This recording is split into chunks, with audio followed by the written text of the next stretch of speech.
আজকে দেখব সেই গভীরতা নিয়ে।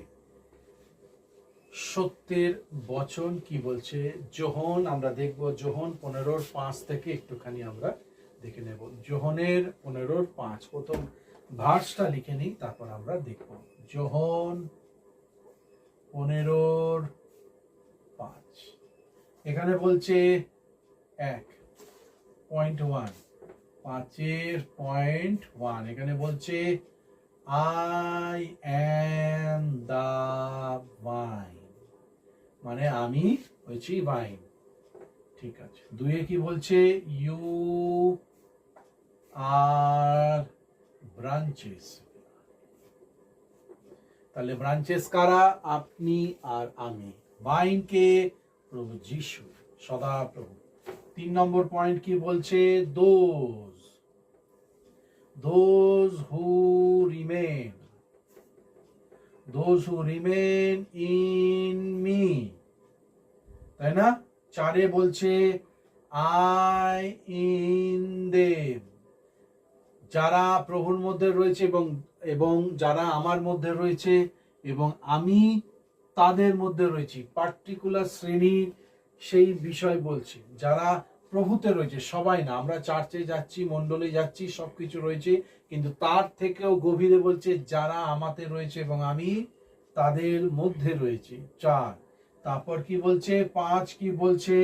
উইল প্রডিউস, তাই তো? উইল প্রডিউস কি? Much fruit. যদি প্রভুর মধ্যে যদি আমি থাকি আর আমার মধ্যে যদি প্রভু থাকে, আমার জীবনে ফল আসবে, ফুল আসবে। কেন ফল আর ফুল? কারণ আমাকে বলছে তিনি দ্রাক্ষালতা এবং আমরা শাখা, এর জন্য ফল আর ফুলে আমাদেরকে উপমা দিয়েছে। 6 কি বলছে? 6 বলতে আপার্ট, আমার থেকে দূরে গিয়ে, সেটাই বলছে আপার্ট ফ্রম মি। সাথে কি বলছে?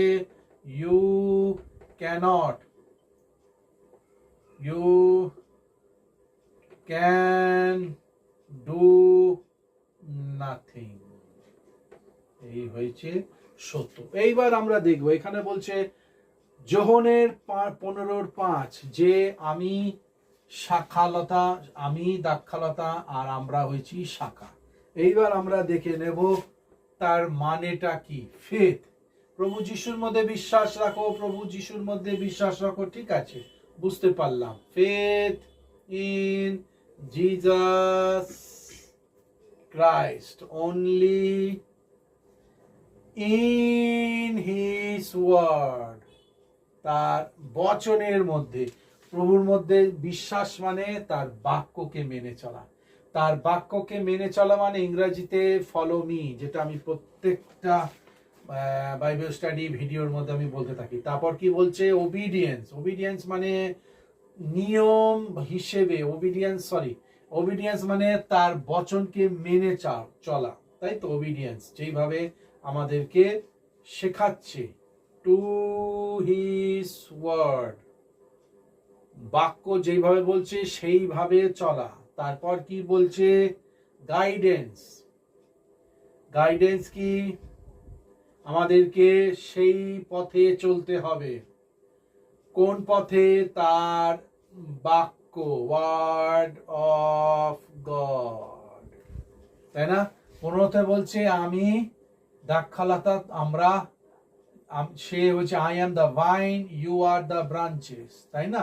এবং আমরা যদি ব্রাঞ্চেস থাকি, এটাকে লম্বা লাইন করে দিই,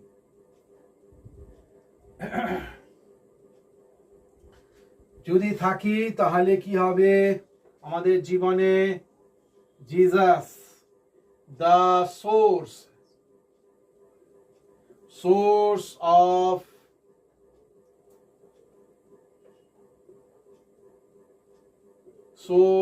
অফ কি? আমাদের আত্মিক জীবন। আমাদের সোর্স অফ আত্মিক জীবনকে তার পবিত্র বচন।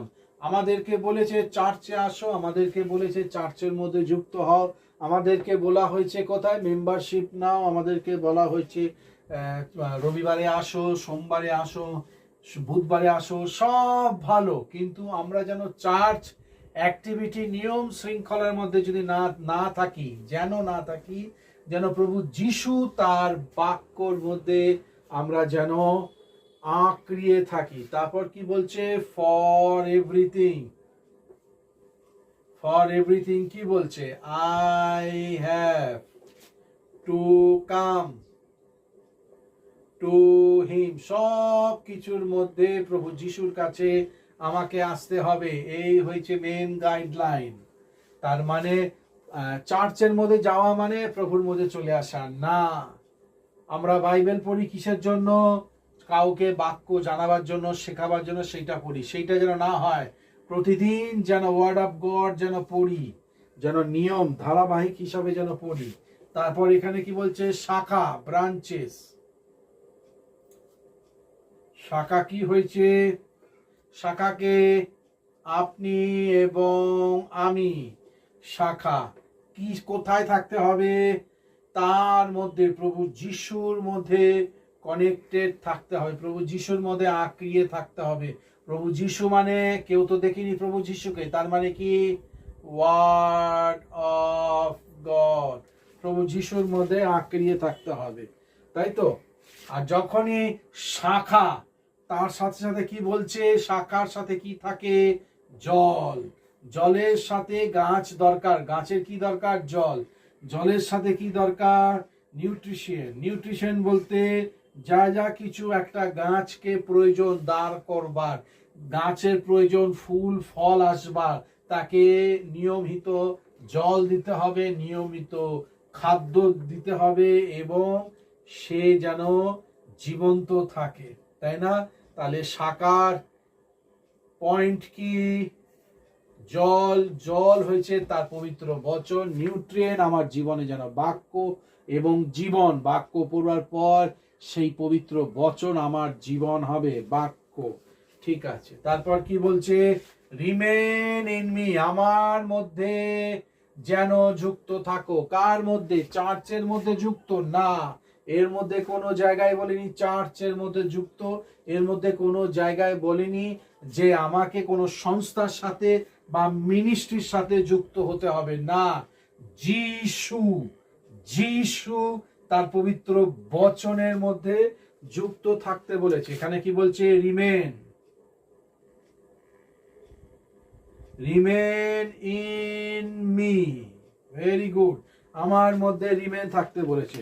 যদি রিমেন থাকি, রিমেন কিভাবে থাকবো? Stay connected. কিভাবে stay connected? Word of God. দেখুন, সব কিছুর মধ্যে বাক্যের ভূমিকা ভয়ঙ্কর। বাক্যের ভূমিকা ভয়ঙ্কর বলতে প্রভু যিশুর মধ্যে সম্পর্ক, রিলেশনশিপ। কিসের রিলেশন? সদা প্রভুর সাথে, তিনি আমার পিতা এবং আমি তার সন্তান, সম্পর্ক যেন মেনটেন করি, তাই তো? এবং এইটা যদি মেনটেন করি, এখানে লিখে দিই, এটা যদি মেনটেন করি তাহলে কি হবে? তার ছাড়া আমি কোনো কিছু করতে পারবো না। You cannot do nothing. এটা কোথায় রয়েছে? যোহন 15:5। You cannot do nothing. প্রভু যিশু ছাড়া আপনি আর আমি কোনো কিছুই করতে পারবো না। তার বচন যেন আমার জীবনে থাকে। আমাদেরকে চার্চ মণ্ডলীতে যেতে বলিনি, যেতে রয়েছে যেন আমরা সঙ্গতি করি, কিন্তু মেন কানেকশন যেন প্রভু যিশুর মধ্যে। প্রভু যিশুর মধ্যে থাকলে তাহলে কি হবে? জল, বাক্য, নিউট্রিশন, লাইফ পাবো। লাইফ পাওয়া মানে কানেক্টেড থাকবো ওয়ার্ড অফ গড। কানেক্টেড যখন থাকবো, প্রভু যিশুর সম্পর্কের মধ্যে যুক্ত থাকবো। আর ইউ ক্যানট ডু নাথিং, এখানে রয়েছে ইউ ক্যানট ডু নাথিং বলতে নো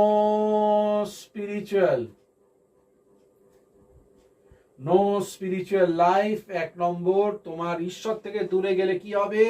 1 নম্বর, কোনো স্পিরিচুয়াল লাইফ জীবনযাপন থাকবে না। নো রিয়েল রাইচাসনেস, তাই না? ধার্মিকতা, পবিত্রতা থাকবে না। আমার অধার্মিকতা, আমার নোংরামি, চক্ষুর অভিলাষ, জীবিকার দর্পণ, এই সব চলে আসবে আমার ব্যাপারটা, তারপর কি হবে?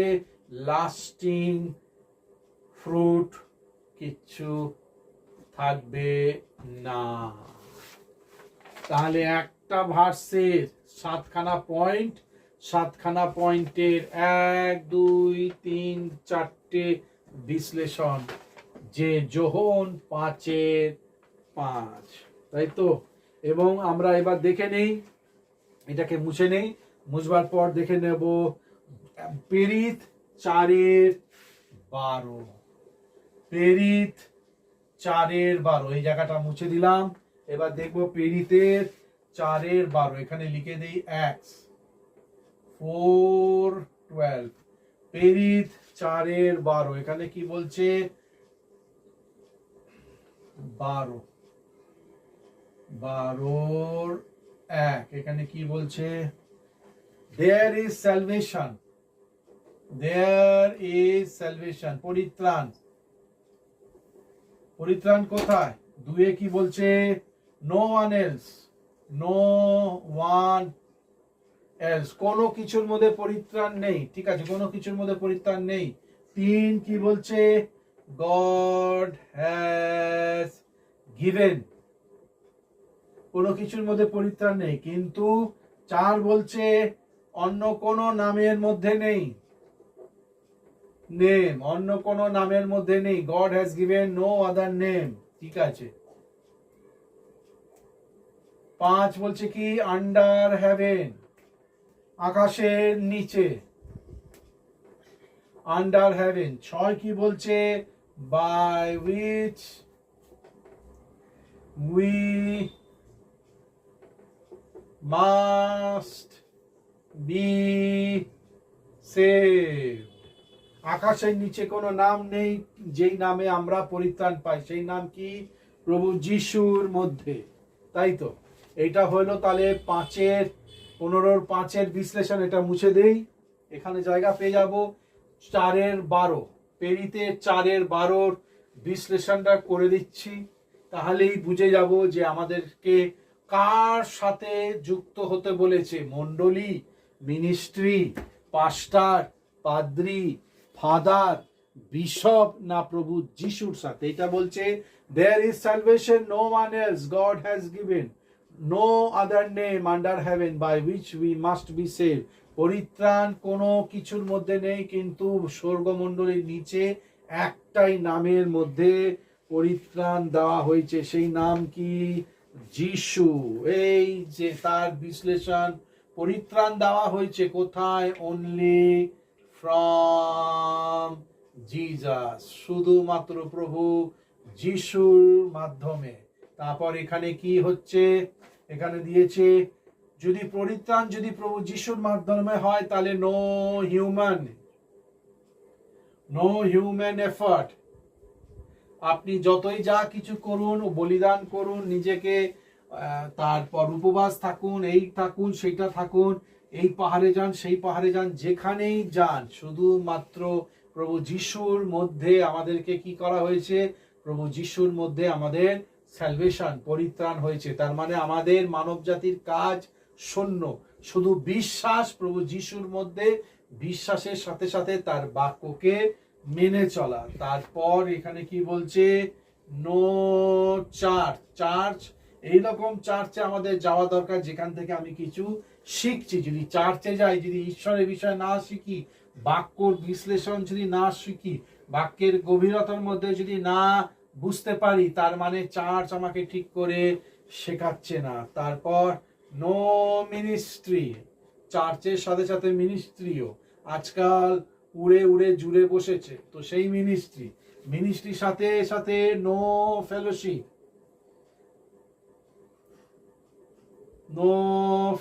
ফেলোশিপ সাথে সাথে কোনো পাস্টার, পাদ্রী, বিশপ বা ফাদার বা পুরোহিত কার সাথে যুক্ত না, প্রভু যিশুর সাথে যুক্ত। এরা যেন আমাকে পথ দেখায় অত দূর, কিন্তু যিশুর জায়গায় পাস্টার, পাদ্রী আর ফাদারকে আমি বসাতে পারবো না।